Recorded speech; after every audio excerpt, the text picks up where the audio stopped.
नमस्कार दोस्तों, मैं निशांत सेनापति आप सभी का मनोबल क्लासेस में हार्दिक स्वागत करता हूं।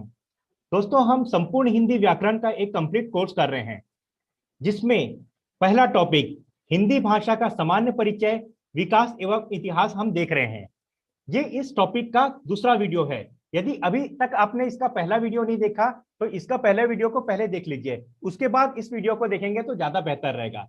तो चलिए इस वीडियो को शुरू करते हैं। दोस्तों, भारत के इस मानचित्र को आप ध्यान से देखिए।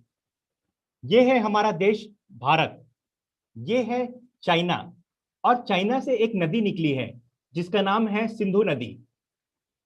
ये है पाकिस्तान, और पाकिस्तान का एक पड़ोसी देश है जिसका नाम है ईरान। ईरान को ही प्राचीन काल में फारस के नाम से जानते हैं। और ये हम जानते हैं, हमने इतिहास में भी पढ़ा है कि भारत का कई हजार वर्षों से ईरान के साथ व्यापारिक संबंध रहा है। ईरानी अर्थात फारसी लोग जब स्थल मार्ग से भारत की ओर व्यापार करने के लिए आते थे तो बीच में एक नदी पड़ती है जिसका नाम है सिंधु नदी।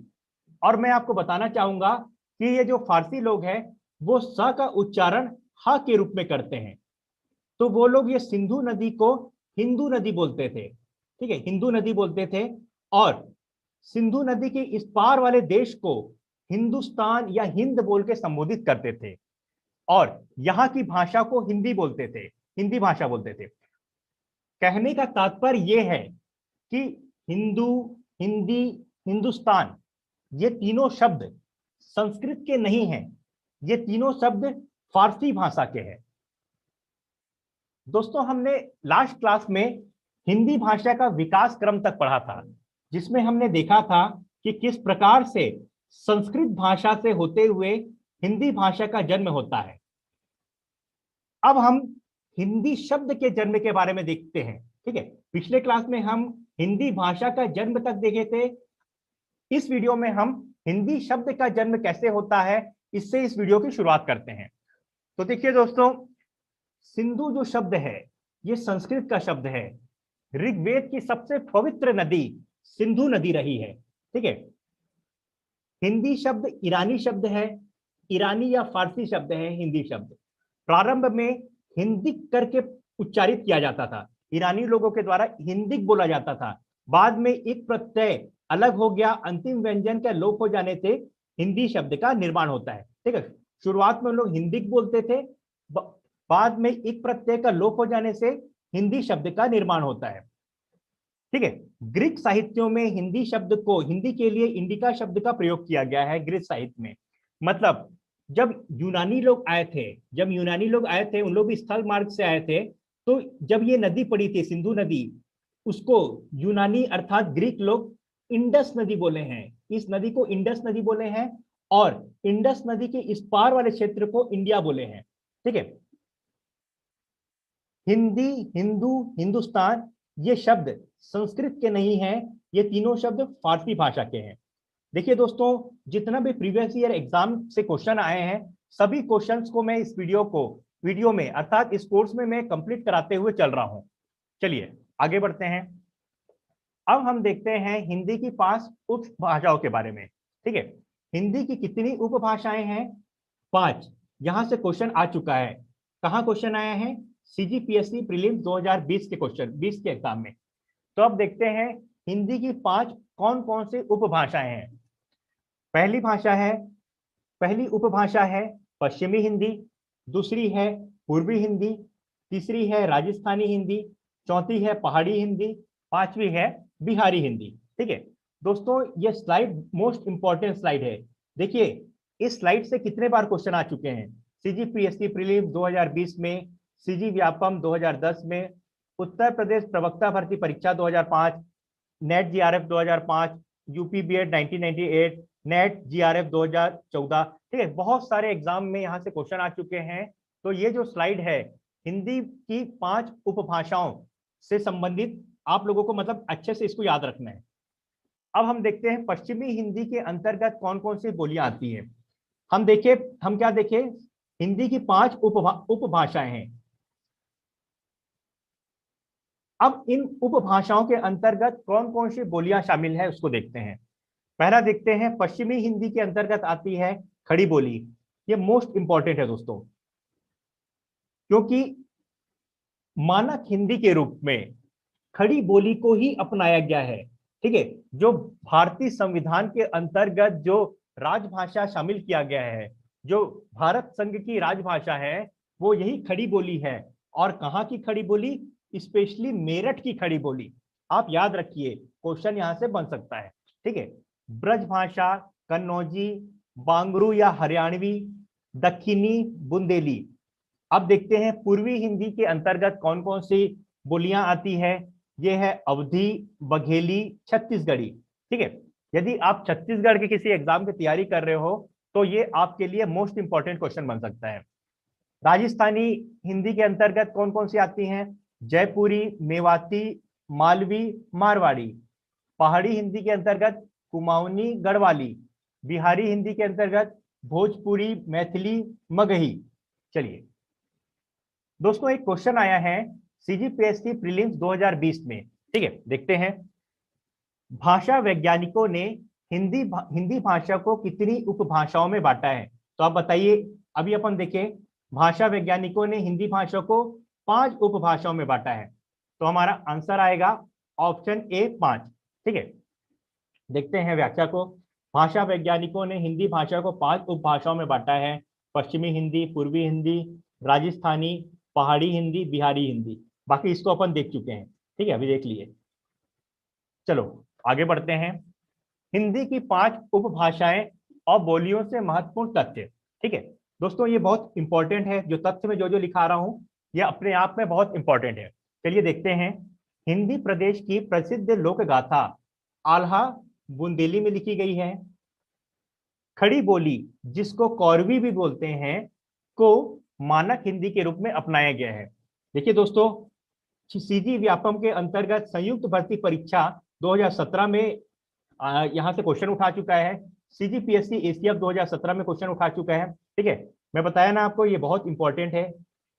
राहुल सांस्कृत्यायन ने खड़ी बोली को कौरवी कहा है। जॉर्ज गियर्सन ने हरियाणवी को बांगुरू कहा है। इसे जाटू भाषा भी कहते हैं। हरियाणा में एक समुदाय है, जाट समुदाय। जाट समुदाय के द्वारा जो हरियाणवी भाषा का प्रयोग बहुत अधिक संख्या में किया जाता है, इसीलिए इस भाषा को जाटू भाषा भी कहते हैं।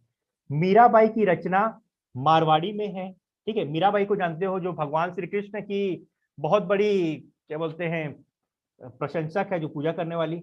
रामचरितमानस अवधी भाषा में लिखा गया है। दोस्तों, ये मोस्ट इंपॉर्टेंट क्वेश्चन यहां से बन सकता है कि भगवान श्री रामचंद्र जी को विश्व स्तर पर सबसे अधिक किसी ने प्रसिद्धि दिलाई है, तो वो है तुलसीदास जी का रामचरितमानस। ठीक है, तुलसीदास जी का रामचरितमानस कौन से भाषा में लिखा गया है? अवधी भाषा में। मोस्ट इंपॉर्टेंट क्वेश्चन दोस्तों यहां से बन सकता है। मलिक मोहम्मद जायसी का पद्मावत अवधी भाषा में लिखा गया है।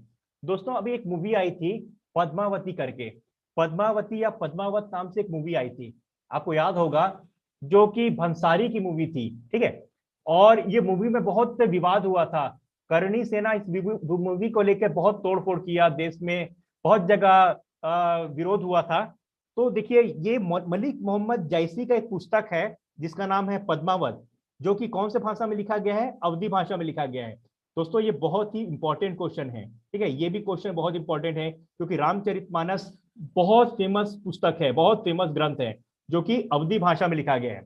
चलिए आगे बढ़ते हैं। अब हम देखते हैं, भोजपुरी भारत में सर्वाधिक बोले जाने वाली बोली है। मोस्ट इंपॉर्टेंट क्वेश्चन दोस्तों। ठीक है, भारत में सबसे ज्यादा बोले जाने वाली बोली कौन सी है? भोजपुरी। आप जानते हो कि सबसे ज्यादा मूवी भी बनता है भोजपुरी में, बहुत सारा मूवी बनता है। विजय किशन और बहुत सारे कौन कौन से हीरो हैं जो भोजपुरी में के एक्टर हैं।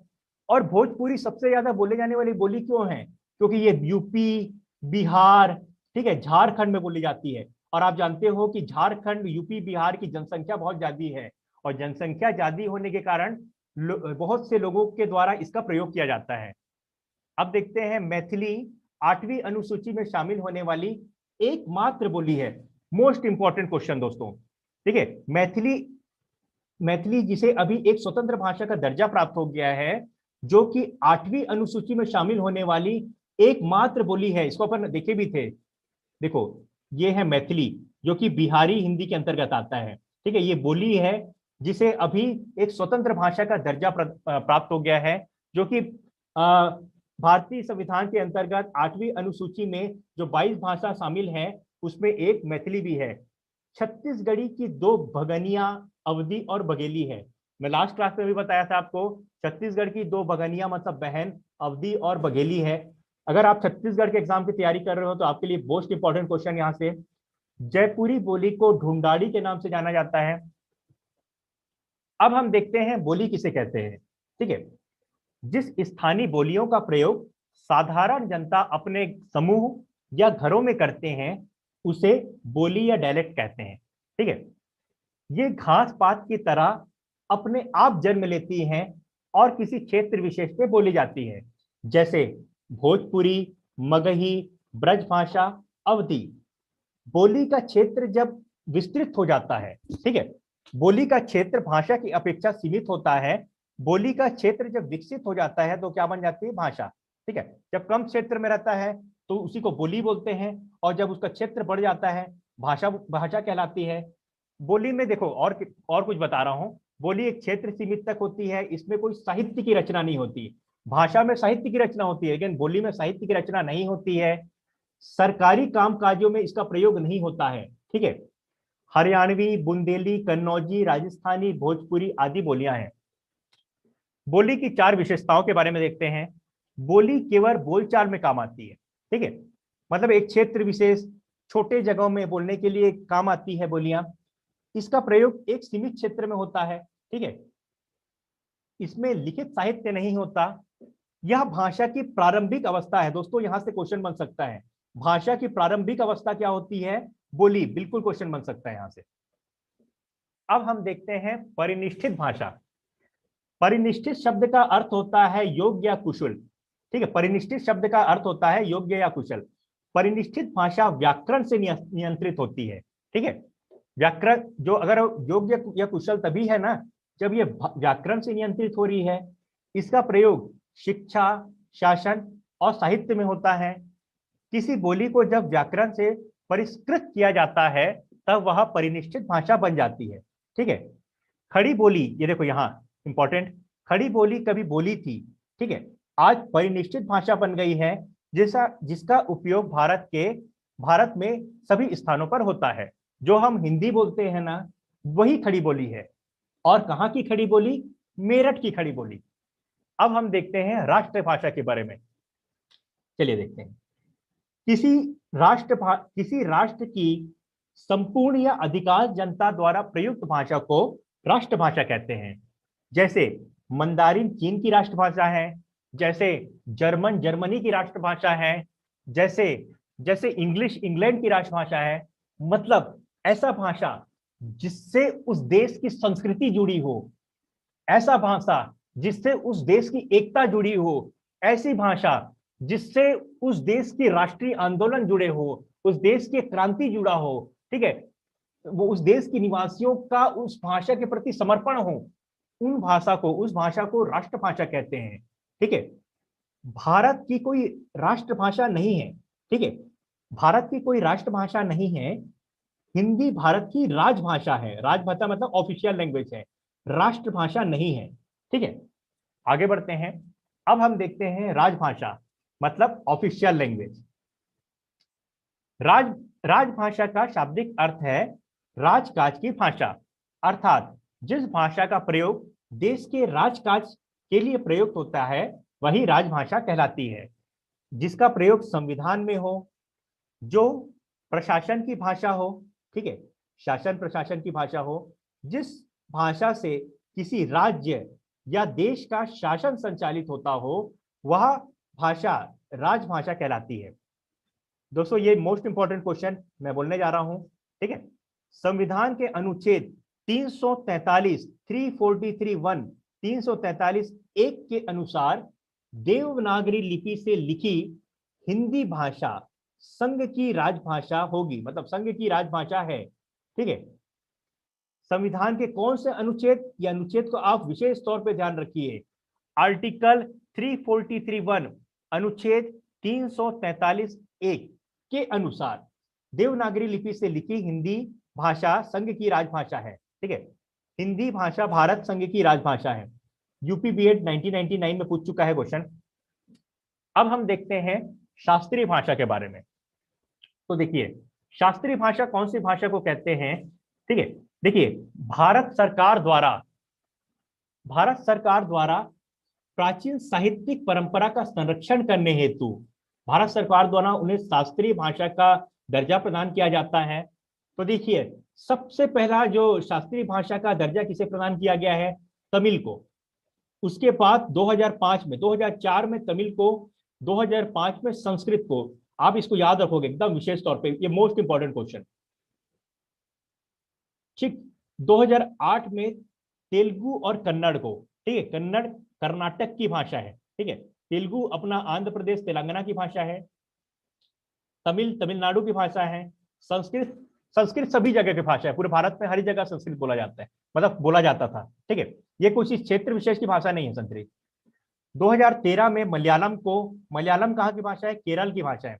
2014 20 फरवरी 2014 को ओडिया भाषा को, ठीक है, ओडिया उड़ीसा की भाषा है, ठीक है, को राजभाषा का दर्जा प्रदान किया गया है। ठीक है, आपको विशेष तौर पे कौन कौन सा याद रखना है?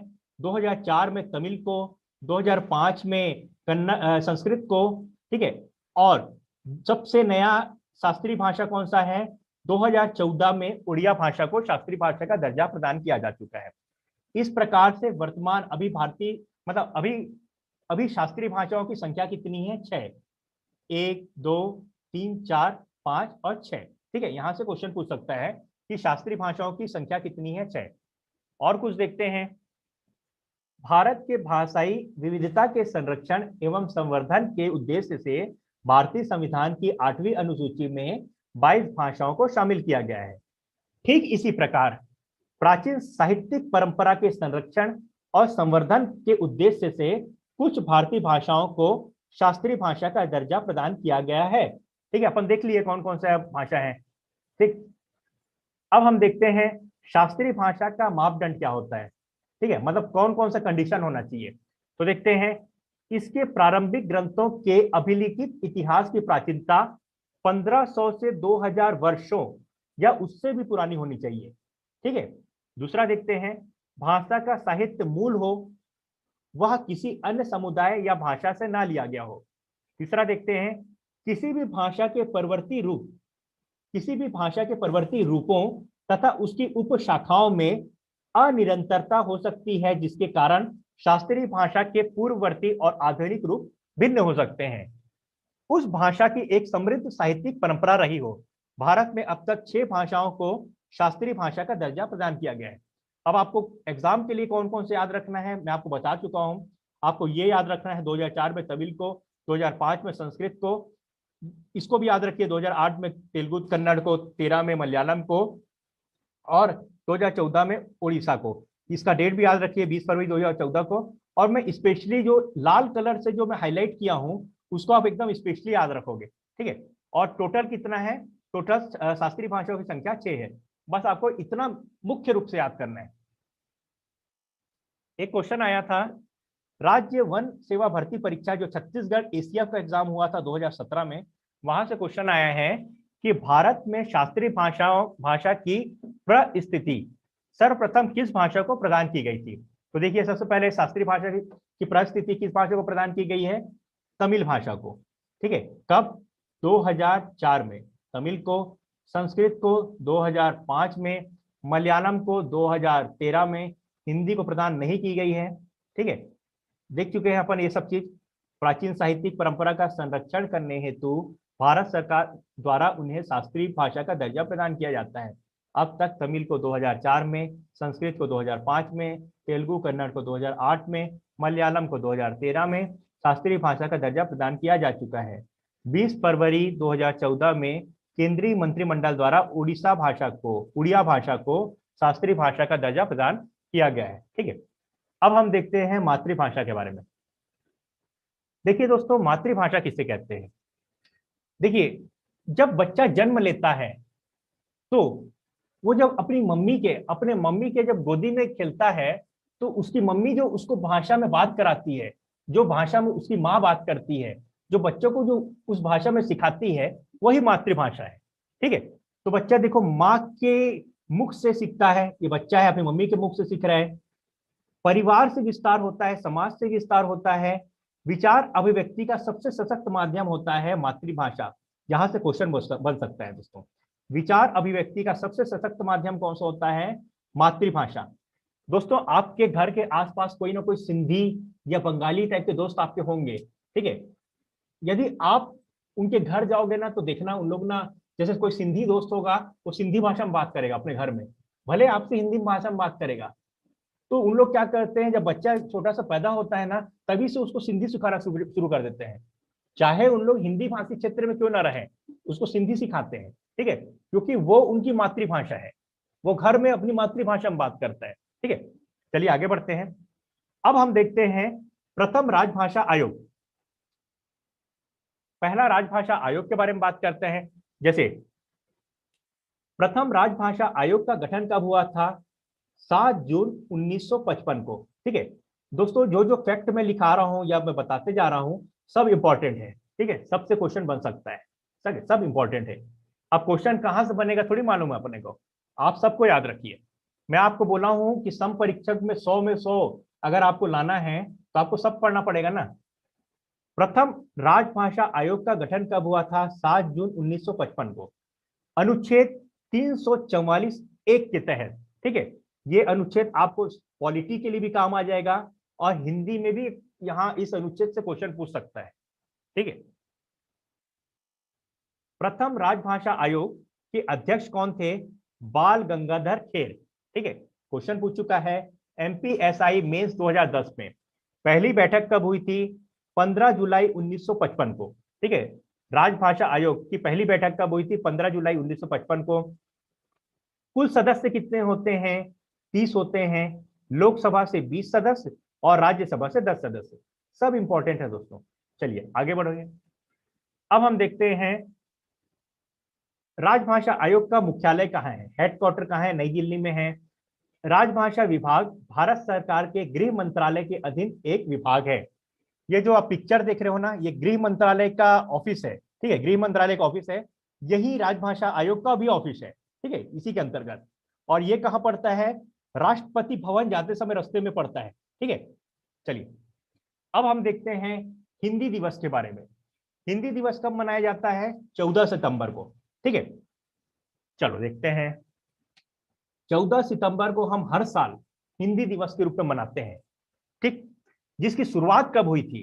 हिंदी दिवस मनाने की शुरुआत हुई है 14 सितंबर 1953, 1953 से हम हर साल हिंदी दिवस के रूप में 14 सितंबर को मनाते हैं।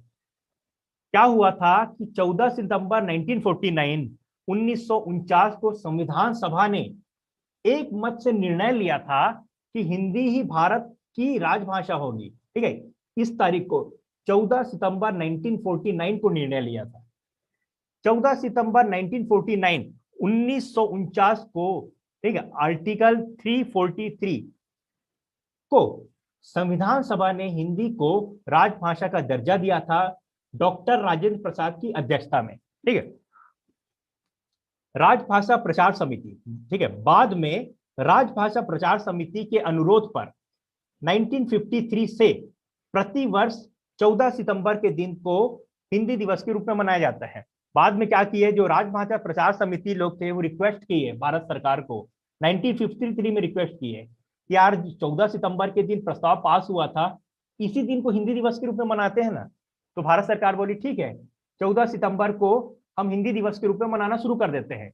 कब से? 1953 से। ठीक है, विधानसभा में हिंदी को राजभाषा बनाने का प्रस्ताव कौन प्रस्तुत किया था? गोपाल स्वामी अयंगर ने प्रस्तुत किया था। ठीक है, ये फैक्ट आप याद रखिए। हिंदी दिवस 14 सितंबर को हम मनाते हैं हर साल। भारत की संविधान निर्मात्री सभा 14 सितंबर 1949 को मुंशी अयंगर फॉर्मूले के आधार पर, ये फॉर्मूला भी आप याद रखिए, मुंशी अयंगर फॉर्मूले के आधार पर देवनागरी लिपि से लिखी हिंदी को ठीक है, देवनागरी लिपि से लिखी जाने वाली हिंदी भाषा को भारत संघ की राजभाषा के रूप में स्वीकार किया गया और 1953 से प्रत्येक वर्ष 14 सितंबर के दिन को हम हिंदी दिवस के रूप में मनाते हैं। समझ गए ना? चलो आगे बढ़ते हैं। अब हम देखते हैं विश्व हिंदी दिवस। ठीक है, विश्व हिंदी दिवस कब मनाया जाता है? 10 जनवरी के दिन में। और 14 सितंबर को क्या बनाते हैं? राष्ट्रीय हिंदी दिवस। ठीक है, national Hindi day, world Hindi day. ठीक है, चलो क्या हुआ था देखो, प्रथम विश्व हिंदी सम्मेलन हुआ था। पहला विश्व हिंदी सम्मेलन हुआ था, कब से कब हुआ था? 10 से 12 जनवरी 1975 1975 को हुआ था। ठीक है, कहाँ हुआ था? नागपुर में हुआ था। उस समय देश की प्रधानमंत्री कौन थी? इंदिरा गांधी। ठीक है, उस समय देश की तत्कालिक प्रधानमंत्री इंदिरा गांधी की थी। इस कार्यक्रम की, जो विश्व हिंदी सम्मेलन हुआ था, उस कार्यक्रम की अध्यक्षता किसने किया था? शिव सागर राम गुलाम ने किया था।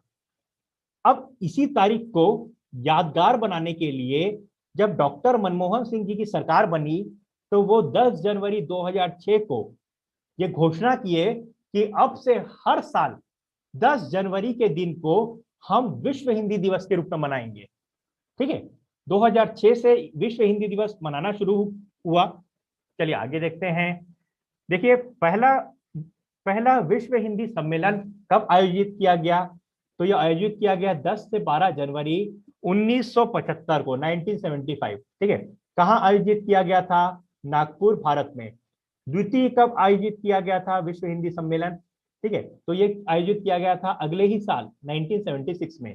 कहाँ? मॉरिशस में। तृतीय, ये नई दिल्ली, भारत में आयोजित किया गया था। कब? 1983 में, जब वर्ल्ड कप हुआ था। ठीक है, जब वर्ल्ड कप इंडिया जीती थी। अब देखना है 11वां, याद रखना है 11वां विश्व हिंदी सम्मेलन कब हुआ था? ये कहाँ हुआ था? मॉरिशस में हुआ था। कब हुआ था? 2018 में। ठीक है, जितना मैं ऐसे गोल गोल किया हूं वो चीज को आप विशेष तौर पे ध्यान रखिए। ठीक है, यहां से क्वेश्चन बन सकते हैं। चलिए आगे बढ़ते हैं। हिंदी भारत के अलावा Mauritius, Fiji, Guyana, Suriname, Trinidad इत्यादि देशों में बोले जाती है। इसके अलावा कई देश है, वहां भी हिंदी भाषा बोली जाती है। ठीक है, इसीलिए तो हम विश्व हिंदी सम्मेलन आयोजित करते हैं, क्योंकि केवल हिंदी भारत में नहीं बोली जाती, भारत के अलावा कई देशों में बोली जाती है। अब हम देखते हैं भारत के हिंदी भाषी क्षेत्रों के बारे में। ठीक है दोस्तों, हमने शुरुआत में पढ़ा था कि हिंदी भाषा ऐसी भाषा है जो भारत के लगभग हर क्षेत्र पर बोली या समझी जाती है। ठीक है, हम ये पढ़े थे। और हम जानते भी हैं कि हिंदी भाषा, देश का प्रधानमंत्री कौन सा भाषा में भाषण देते हैं? हिंदी भाषा में देते हैं। ठीक है, तो हिंदी भाषा भारत के लगभग हर क्षेत्र पर बोली या समझी जाती है। लेकिन हिंदी भाषी क्षेत्र किसको बोलते हैं? हिंदी भाषी क्षेत्र हम उन क्षेत्रों को बोलते हैं जहां की पहली भाषा, जहां का फर्स्ट लैंग्वेज ना हिंदी है, जहां का फर्स्ट लैंग्वेज हिंदी है। अब हम देखते हैं ऐसा कौन कौन सा क्षेत्र है जहां का फर्स्ट लैंग्वेज हिंदी है। ठीक है, जहां का पहला राजभाषा हिंदी है। देखिए 9 राज्य हैं और एक केंद्र शासित प्रदेश है। मध्य प्रदेश, छत्तीसगढ़, बिहार, झारखंड, उत्तर प्रदेश, उत्तराखंड, हरियाणा, राजस्थान, हिमाचल प्रदेश और हमारे देश की राजधानी और केंद्र शासित प्रदेश दिल्ली। देखिए दोस्तों, ये जो आपको ऑरेंज कलर का जो दिखाई दे रहा है, ये पूरा ऑरेंज कलर का जो रंगा हुआ दिखाई दे रहा है, ये भारत का हिंदी भाषी क्षेत्र है। और हमारे देश की कुल जनसंख्या का 43.6% लोग हिंदी भाषा बोलते हैं, जनगणना 2011 के अनुसार। ठीक है, अब देखो कौन कौन सा क्षेत्र आ रहा है। हरियाणा आ रहा है, ये आ रहा है हिमाचल प्रदेश, ये आ गया उत्तराखंड, ये आ गया अपना उत्तर प्रदेश, बिहार, झारखंड, अपना छत्तीसगढ़, मध्य प्रदेश, राजस्थान और ये देश की राजधानी दिल्ली। ठीक है, अब देखिए गुजरात में लोग हिंदी नहीं बोलते क्या? गुजराती लोग भी हिंदी बोलते हैं, लेकिन यहाँ की पहली भाषा गुजराती है। ठीक है, महाराष्ट्र में लोग हिंदी बोलते हैं, लेकिन पहली भाषा मराठी है, यहाँ की उड़िया है। बोलने का मतलब ये है कि जहां की पहली भाषा हिंदी है उन क्षेत्रों को हिंदी भाषी क्षेत्र बोलते हैं। चलिए आगे बढ़ते हैं। अब हम देखते हैं भारतीय संविधान की 8वीं अनुसूची में वर्णित राजभाषाओं की सूची। चलिए देखते हैं। देखिए, जब हमारे देश का संविधान लागू हुआ था, कब हुआ था? 26 जनवरी 1950 को। उस समय भारतीय संविधान की 8वीं अनुसूची के अंतर्गत 14 भारतीय भाषाओं को शामिल किया गया था। ठीक है, जब 26 जनवरी 1950 को संविधान लागू हुआ था उस समय 14 भारतीय भाषाओं को शामिल किया गया था। ठीक है, वो कौन कौन से थे? असमिया, बंगला, गुजराती, हिंदी, कन्नड़, कश्मीरी, मराठी, मलयालम, ओडिया, पंजाबी, संस्कृत, तमिल, तेलुगु और उर्दू। उसके बाद ना, उसके बाद 8वीं अनुसूची में 3 बार संशोधन किया गया और नए और कुछ भाषाओं को जोड़ा गया। प्रारंभ में 14 भाषा थे, ठीक है, बाद में 8वीं अनुसूची में 3 बार संशोधन किया गया और कुछ और भाषाओं को जोड़ा गया। पहला देखते हैं 1967 को 21वां संविधान संशोधन के अंतर्गत एक भाषा सिंधी भाषा को जोड़ा गया। ठीक है, क्योंकि भारत में बड़ी संख्या में सिंधी भाषी लोग भी रहते हैं। ठीक, उसके बाद 1992 में 71वां संविधान संशोधन, ठीक है, 71वां संविधान संशोधन करके 3 भाषाओं को जोड़ा गया। कौन कौन से? कोंकणी जो कि गोवा की भाषा है, ठीक है, मणिपुरी मणिपुर की भाषा है, नेपाली नेपाली सिक्किम की भाषा है, ठीक है, सिक्किम हो गया, दार्जिलिंग हो गया, पश्चिम बंगाल का जो ऊपरी क्षेत्र है वहां पर नेपाली भाषा बोला जाता है। सिक्किम भी वहीं आता है, पश्चिम बंगाल के जस्ट ऊपर में ना सिक्किम राज्य है। ठीक है, 2003 में 92वां संविधान संशोधन करके 4 नए भाषाओं को भारतीय संविधान की 8वीं अनुसूची में जोड़ा गया। कौन कौन से? बोडो, डोंगरी, संथाली, मैथिली। ठीक है, तो देखो पहले 14 था, एक जोड़ा गया 15 बन गया, 15 3 18 हो गया, 18 4 22। अभी कितने भाषाएं हैं? हम 22 भाषाएं। ठीक, और ये मैं आपको भी बताया, क्या बताया कि मैथिली एकमात्र ऐसी बोली है जिसे हम भारतीय संविधान की 22 भाषाओं के अंतर्गत शामिल किए हैं। ठीक है, ये इंपॉर्टेंट है, यहां से एक क्वेश्चन बन सकता है। ठीक, और संथाली क्या है? संथाली के बारे में क्या स्पेशल है? क्योंकि ये क्या बोलते हैं, ऑस्ट्रिच परिवार की भाषा है। ठीक है, ऑस्ट्रो एशियाटिक परिवार की भाषा है। ठीक है, आगे देखते हैं 8वीं अनुसूची में शामिल भारत की 22 भाषाएं। चलिए अब देखो, एमपीएसआई मेंस 2010 में क्वेश्चन पूछ चुका है कौन कौन सी भाषाएं हैं और आपको याद कौन कौन सा रखना है और एग्जाम में क्वेश्चन कौन कौन सा आएगा वो भी बताता हूं। देखो, असमिया, गुजराती, कन्नड़, ठीक है, कन्नड़ कर्नाटक का है, असम का है, गुजरात का है, कर्नाटक का है, मराठी महाराष्ट्र का है, ओडिया कहाँ का है? ओडिया उड़ीसा का है। संस्कृत, देखिए आप संस्कृत को विशेष तौर पे ध्यान रखिए। क्यों संस्कृत को ध्यान रखिए? क्योंकि देखिए संस्कृत के बारे में बताना चाहूंगा कि भारतीय परिवार की सबसे पुरानी भाषा संस्कृत है। वर्तमान में संस्कृत मतलब संस्कृत भारतीय संविधान के 22 भाषाओं में, मतलब 8वीं अनुसूची में शामिल 22 भाषाओं में सबसे कम बोले जाने वाली भाषा है संस्कृत। तेलुगु, ठीक है, बंगला, हिंदी का आप विशेष तौर पे ध्यान रखिए। जो जो मैं लाल कलर से हाईलाइट कर रहा हूं उसे आप विशेष तौर पे ध्यान रखिए। ठीक है, हिंदी, कश्मीरी भाषा को आप याद रखिए, मलयालम, पंजाबी, तमिल, उर्दू को याद रखिए। कई लोगों के मन में ये डाउट होगा उर्दू तो पाकिस्तान की भाषा है ना, पाकिस्तान की राष्ट्रभाषा है, ये कहां से 22 भाषा में शामिल होगा? तो मैं आपको बताना चाहूंगा कि उर्दू का जो जन्म हुआ है वो भारत में हुआ है। ठीक है, और उर्दू भारतीय परिवार की भाषा है। उर्दू का जन्म कहीं ना कहीं संस्कृत से हुआ है। ठीक है, सिंधी भाषा, ठीक है, सिंधी भाषा को भी ध्यान रखना। कोंकणी, मणिपुरी, नेपाली, कई लोगों के मन में यह विचार चलेगा नेपाली तो नेपाल की भाषा है, ये भारत के संविधान के 22 भाषाओं में कैसे शामिल होगा? मैं बताना चाहूंगा कि नेपाल, सिक्किम, ठीक है, दार्जिलिंग और कई क्षेत्रों में बोली जाती है। ठीक है, बोडो, डोंगरी, मैथिली को ध्यान रखना। मैथिली क्यों ध्यान रखना? मैथिली को इसलिए ध्यान रखना क्योंकि मैथिली एकमात्र बोली है जिसे भारतीय संविधान की 22 भाषाओं में शामिल किया गया है। संथाली, ठीक है, जो कि ऑस्ट्रो एशियाटिक परिवार की भाषा है, इसको भी ध्यान रखना। ठीक है, चलिए अब हम देखते हैं 8वीं अनुसूची में शामिल 22 भाषाओं से संबंधित महत्वपूर्ण प्रश्न क्या बन सकते हैं, महत्वपूर्ण तथ्य क्या कौन कौन से हैं, चलिए देखते हैं। 22 भाषाओं में हिंदी भाषा, जो कि लगभग पूरे देश और देश में बोली और समझी जाती है, ठीक है। 22 भाषाओं में एकमात्र भाषा है हिंदी भाषा, ठीक है, जो लगभग पूरे देश में बोली या समझी जाती है। और हम देखें कि 43.6% लोग भारत में हिंदी भाषी मतलब भारत में इतनी 2011 की जनगणना के अनुसार 43.6% लोग हिंदी भाषा बोलते हैं, ठीक है। और बाकी भाषा को देखोगे ना तो उसका जो परसेंटेज है वो 2 अंक में नहीं है, ठीक है, वो सिंगल अंक में है। दूसरा देखते हैं, हिंदी भाषा को वैश्विक भाषा का दर्जा प्राप्त है, जो विश्व में तीसरी सर्वाधिक बोले जाने वाली भाषा है। हिंदी भाषा को भारत संघ की राजभाषा का दर्जा प्राप्त है, ठीक है।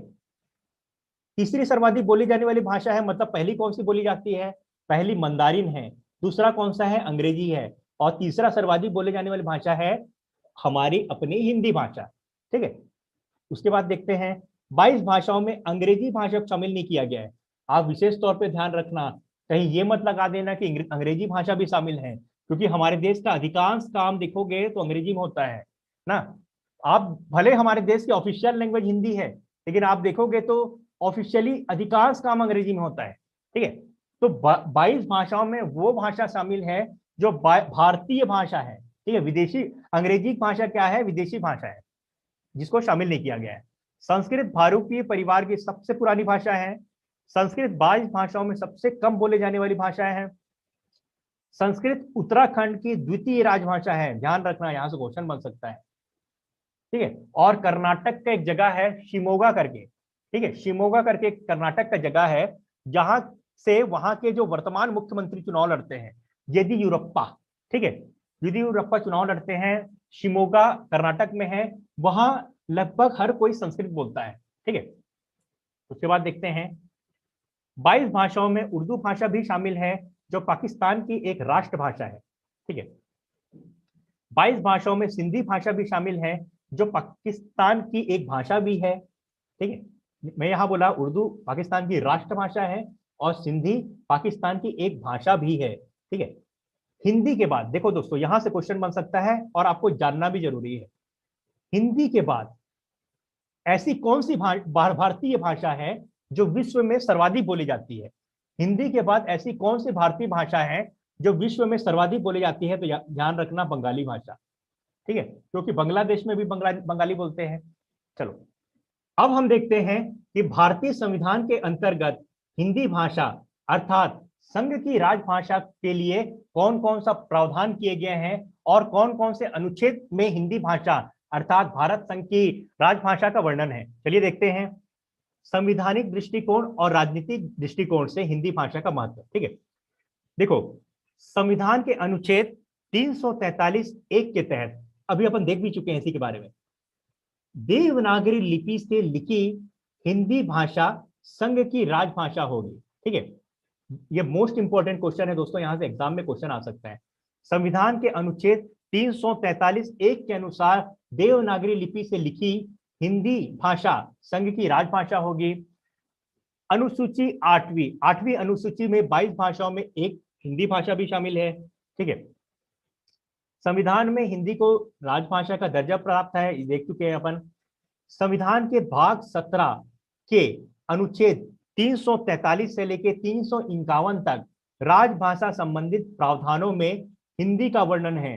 मोस्ट इंपॉर्टेंट क्वेश्चन दोस्तों, राजभाषा संबंधी प्रावधान कब से कब तक है, भाग 17 के अनुच्छेद 343 से 351 तक है, ठीक है।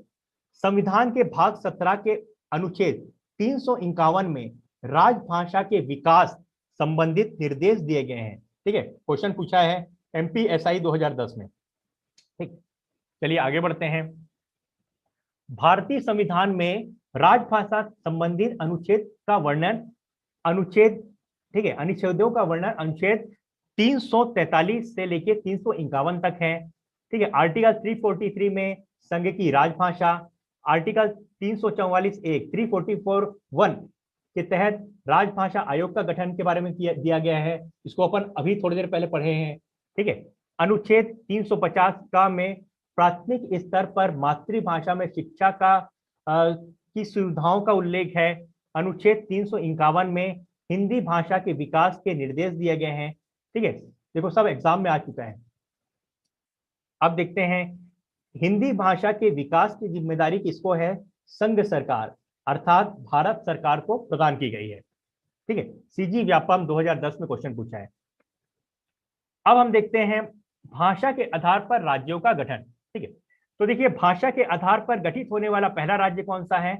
आंध्र प्रदेश। यहां से बिल्कुल क्वेश्चन बन सकता है दोस्तों, भाषा के आधार पर गठित होने वाला पहला राज्य कौन सा है? आंध्र प्रदेश। ठीक है, जिसको 1 अक्टूबर 1953, ठीक है 1 अक्टूबर 1953 को आंध्र प्रदेश राज्य का गठन किया गया था। ठीक है, यह स्वतंत्र भारत में भाषा के आधार पर गठित होने वाला पहला राज्य था। ठीक है, इसको भी ध्यान रखो। राज्य पुनर्गठन आयोग के अध्यक्ष कौन थे? फजल अली थे ना। इसके अन्य सदस्य कौन थे? पंडित हृदयनाथ कुजरू और सरदार के एम पणिक्कर। ठीक है, भाषा के आधार पर भारतीय राज्यों की पुनर्संरचना की गई थी 1956 में। चलिए अब हम देखते हैं अन्य महत्वपूर्ण तथ्य। ठीक है दोस्तों, जो जो मैं अन्य महत्वपूर्ण तथ्य आपको बताते जा रहा हूं वो हर एक तथ्य अपने आप में क्वेश्चन बनने की योग्यता रखते हैं। ठीक है, चलिए देखते हैं। पाली, एक एक चीज जो जो मैं आपको बताते जा रहा हूं सब ऑथेंटिक पुस्तकों से मैं उठाया हूं सब। ठीक है, ऐसा पुस्तक से मैं उठाया हूं जो जिस पुस्तक को व्यापम या सीजीपीएससी या आयोग ना स्वीकार करता है, उस पुस्तकों से मैं उठाया हूं। ठीक है, चलिए देखते हैं। पाली भारत की प्रथम देश भाषा है। पाली भारत की प्रथम देश भाषा है। इसे पुरानी प्राकृत कहते हैं। ठीक है, पुरानी प्राकृत क्यों कहते हैं? कि आप देखिए ना, प्राकृत से पहले वाली भाषा कौन सी है? ये है पाली। ठीक है, इसी कारण इसको पाली भाषा को पुरानी प्राकृत कहते हैं। सिंहल या श्रीलंका के लोग पाली को मगधी कहते हैं। क्यों मगधी कहते हैं? क्योंकि मगध का जो क्षेत्र है, ठीक है, मगध के क्षेत्र में कौन सी भाषा का प्रयोग किया जाता है? पाली भाषा का। ठीक है, उस समय पाली भाषा का प्रयोग किया जाता था। भाषा विज्ञान ने, ठीक है, भाषा विज्ञान ने प्राकृत को 5 प्रमुख भेद स्वीकार किए हैं। कौन कौन से हैं? शौरसैनी, पैशाची, महाराष्ट्री, अर्धमागधी, मागधी। ठीक है, चलिए आगे बढ़ते हैं। 500 ईस्वी से 1000 ईस्वी तक के काल को अपभ्रंश काल कहते हैं। आगे बढ़ते हैं। छत्तीसगढ़ी अर्धमागधी अपभ्रंश के अंतर्गत आने वाली आधुनिक आर्य भाषा है। मोस्ट इंपॉर्टेंट क्वेश्चन, यदि आप छत्तीसगढ़ के किसी एग्जाम की तैयारी कर रहे हो तो ये आपके लिए मोस्ट इंपॉर्टेंट क्वेश्चन बन सकता है। ठीक है, हिंदी की मूल उत्पत्ति किससे हुई है? शौरसैनी अपभ्रंश पश्चिमी हिंदी से ना से जानी जाती है। ठीक है, मतलब उत्पत्ति हुई है शौरसैनी अपभ्रंश पश्चिमी हिंदी से। छत्तीसगढ़ी पूर्वी हिंदी का भाग है। देखो यहां से भी बिल्कुल एकदम मोस्ट इंपॉर्टेंट क्वेश्चन बन सकता है। यहां से तो क्वेश्चन पूछ ही चुका है। संसार की भाषाओं में हिंदी को तृतीय स्थान प्राप्त है। पहला मंदारिन, दूसरा अंग्रेजी। अवहट अपभ्रंश का ही विकृत रूप है। इसको देख चुके हैं अपन। विकृत रूप मतलब बिगड़ा हुआ रूप। अपभ्रंश का बिगड़ा हुआ रूप क्या है? अवहट। अवहट का काल क्या है? 1100 ईस्वी से लेके 1400 ईस्वी के आसपास की भाषा मानी जाती है। हिंदी, हिंदू, हिंदुस्तान, ये शब्द संस्कृत के नहीं हैं। ये तीनों शब्द फारसी भाषा के हैं। हिंदी का जन्म भारत में हुआ परंतु उसका नामकरण ईरानियों और भारत के मुसलमानों ने किया। ठीक है, ईरानियों की प्राचीन ग्रंथ है जिसका नाम है अवेस्ता। उसमें हिंदी, हिंदू आदि शब्द मिलते हैं। खड़ी बोलियों में मेरठ की खड़ी बोली आदर्श और मानक मानी जाती है। दोस्तों ये मोस्ट इंपॉर्टेंट क्वेश्चन यहां से बन सकता है। ठीक है, चलिए जनगणना 2011 के अनुसार भारत में 43.6% लोग, 43.6% लोग हिंदी भाषा बोलते हैं। हिंदी है हम हिंदू, हिंदी है हम वतन है हिंदुस्ता हमारा, सारे जहां से अच्छा हिंदुस्ता हमारा। ये मतलब कविता किसने लिखी है? मोहम्मद इकबाल ने लिखी है। ठीक है, हिंदी, हिंदू, हिंदुस्तान का नारा किसने लगाया है?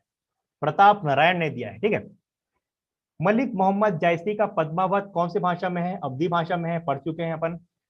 भाषा की सबसे पुरानी रूप ऋग्वेद संहिता में पाया जाता है। अकबर के दरबारी कवि रहीम को हिंदी कवि कहा गया है। मंदारिन चीन, जो कि चीन में बोला जाता है। अंग्रेजी के बाद हिंदी विश्व में तीसरी सर्वाधिक बोली जाने वाली भाषा है। आगे देखते हैं, हिंदी देवनागरी लिपि से लिखी जाती है। ठीक है दोस्तों, ये मोस्ट इंपॉर्टेंट क्वेश्चन यहां से बन सकता है, बिल्कुल आप ध्यान रखिए। और भारतीय संविधान में लिखा भी है कि राजभाषा कौन सी होगी? देवनागरी लिपि से लिखी गई हिंदी भाषा ही भारत संघ की राजभाषा होगी। देवनागरी लिपि वैज्ञानिक लिपि है। ठीक है, जब मैं आपको लिपि वाला जब क्लास लूंगा, लिपि वाला जब वीडियो बनाऊंगा, तो आपको पता चल जाएगा कि देवनागरी लिपि वैज्ञानिक लिपि क्यों है। जब अपन वर्ण विचार पढ़ेंगे तो आपको और भी अच्छे से क्लियर हो जाएगा कि देवनागरी लिपि वैज्ञानिक लिपि क्यों है। ठीक है, जब हम संधि पढ़ेंगे उस समय और भी अच्छे से क्लियर हो जाएगा। वर्ण विचार और संधि को आप एकदम अच्छे से देखिए, बहुत अच्छे से मैं बनाने वाला हूं उसका वीडियो। देवनागरी लिपि लेफ्ट टू राइट लिखे जाता है, यहाँ लेफ्ट से शुरू होता है, राइट तक चलता है। देखो यहाँ लेफ्ट से अपन लिखना शुरू किए, इस तरफ राइट तरफ चल रहा है। ठीक है, देवनागरी लिपि में देखो देवों के द्वारा प्रयुक्त होने के कारण देव हुआ, और गुजरात के नागर ब्राह्मणों के द्वारा बोले जाने के कारण नागरी। ठीक है, इसका नाम इसलिए संभवतः देवनागरी पड़ा है कि देवताओं के द्वारा बोला गया है इसलिए देव, और गुजरात के नागर ब्राह्मणों के द्वारा इसका प्रयोग किया गया करके नागरी। यहां से दोस्तों मोस्ट इंपॉर्टेंट क्वेश्चन बन सकता है, दक्षिणी हिंदी प्रचार सभा का मुख्यालय कहाँ है? चेन्नई में है। नेट जीआरएफ 2005 पे क्वेश्चन पूछा है। ठीक है, आगे देखते हैं। तो चलिए दोस्तों, जितना चीज मैं आप लोगों को पढ़ाया हूं उसको बहुत ही अच्छे से आप एक बार वीडियो को देखिए, ध्यान से देखिए, और जो जो मैं आप लोगों को नोट्स दे रहा हूं उसको भी आप प्रॉपर रिवीजन करते चलिए। ठीक है, चलिए दोस्तों, मैं इस कोर्स की विशेषता के बारे में मैं आपको कुछ बताता हूं। ठीक है, देखिए आपको संपूर्ण वीडियो मिलेगा, जितना भी कंप्लीट वीडियो मैं आपको बना के दूंगा हर एक टॉपिक का। ठीक है, संपूर्ण आपको नोट्स दूंगा मैं पीडीएफ के रूप में, आपको कुछ भी लिखने की जरूरत नहीं है। हर एक टॉपिक का टेस्ट होगा। जैसे अभी हमारा टॉपिक चल रहा है हिंदी भाषा का सामान्य परिचय, विकास एवं इतिहास। ये टॉपिक जैसे खत्म होगा उसके बाद उस टॉपिक का जितने भी एग्जाम में, प्रीवियस ईयर एग्जाम में क्वेश्चन आए हैं, सभी का क्वेश्चन देख के मैं एक टेस्ट लूंगा और मॉडल क्वेश्चन भी दूंगा, मतलब कौन कौन से और क्वेश्चन बन सकते हैं उन सबको जोड़ के एक टेस्ट लूंगा। ठीक है, जब टेस्ट हो जाएगा उसके बाद प्रश्नों और उत्तरों की व्याख्या में एक वीडियो बना के करूंगा। ठीक है, उसके बाद व्याख्या का जो पीडीएफ होगा वो आपको प्रोवाइड कर दूंगा। उसके अलावा दोस्तों देखिए, ये 2 बुक मैंने लिखा है। ठीक है, दोनों बुक हिंदी का है। एक में टॉपिक वाइज जितने छत्तीसगढ़ बनने के बाद जितना भी एग्जाम हुआ है उसके टॉपिक वाइज हिंदी का सॉल्यूशन व्याख्या किया गया हूं एक में, और एक में एग्जाम वाइज, मतलब जो परीक्षा के अनुसार जो एग्जाम हुआ है उसके अनुसार पेपर सॉल्व किया हूं। विस्तृत व्याख्या है, त्रुटि रहित विस्तृत व्याख्या। ये दोनों बुक का ई बुक, मतलब दोनों बुक का मैं सॉफ्ट कॉपी आप लोगों को इस कोर्स के माध्यम से प्रोवाइड करूंगा। आपको कोई भी डाउट होता है तो आप चैटिंग फैसिलिटी है। कोर्स समाप्त होने के बाद उसका लाइव डाउट क्लास होगा। ठीक है, जब कोर्स कंप्लीट हो जाएगा तो अपन किसी भी एक प्लेटफॉर्म में जुड़कर हम लाइव डाउट क्लास क्लियर करेंगे। ठीक है, और दोस्तों कोर्स का जो कंप्लीट फीस है वो है ओनली 300 रुपीज। ठीक है, चलिए अब आगे बताना चाहता हूं कोर्स को आप कहां से प्राप्त करें। तो कोर्स को आप प्राप्त करेंगे हमारे अपने मोबाइल ऐप मनोबल द लर्निंग ऐप से आप प्राप्त कर सकते हैं। ठीक है, जैसे देखो इसका लिंक इस वीडियो के डिस्क्रिप्शन में है। ठीक है, तो देखिए जैसे आप होम पेज में जाओगे ना, होम पेज में जाने के बाद बीच में ही स्टोर का बटन होगा। ठीक है, वहां से आपको ये कोर्स मिल जाएगा। ठीक है, और यदि आपको आज के क्लास का फ्री पीडीएफ चाहिए तो आप हमारे एप्लीकेशन से प्राप्त कर सकते हो या टेलीग्राम चैनल से प्राप्त कर सकते हो। ऐप से रिलेटेड कोई भी डाउट हो तो आप इस नंबर पर संपर्क कर सकते हो। ठीक है, तो दोस्तों यदि अभी तक आपने हमारे YouTube चैनल को सब्सक्राइब नहीं किया है तो प्लीज आप हमारे YouTube चैनल को सब्सक्राइब कर दीजिए और घंटी का बेल आइकन को प्रेस कर लीजिए ताकि आने वाली हर एक वीडियो की नोटिफिकेशन आप लोगों को प्रॉपर मिलते रहे। ठीक है, और यदि अभी तक आपने हमारे टेलीग्राम चैनल को से जुड़े नहीं हो तो प्लीज आप हमारे टेलीग्राम चैनल से जुड़ जाइए। वहां मोस्ट इंपॉर्टेंट जो भी डॉक्यूमेंट्स है और इंफॉर्मेशन आप लोगों को समय पर मिलते रहेगा। तो चलिए दोस्तों, आज के इस वीडियो को हम यही समाप्त करते हैं। आप सभी का बहुत बहुत धन्यवाद। जय हिंद, जय भारत।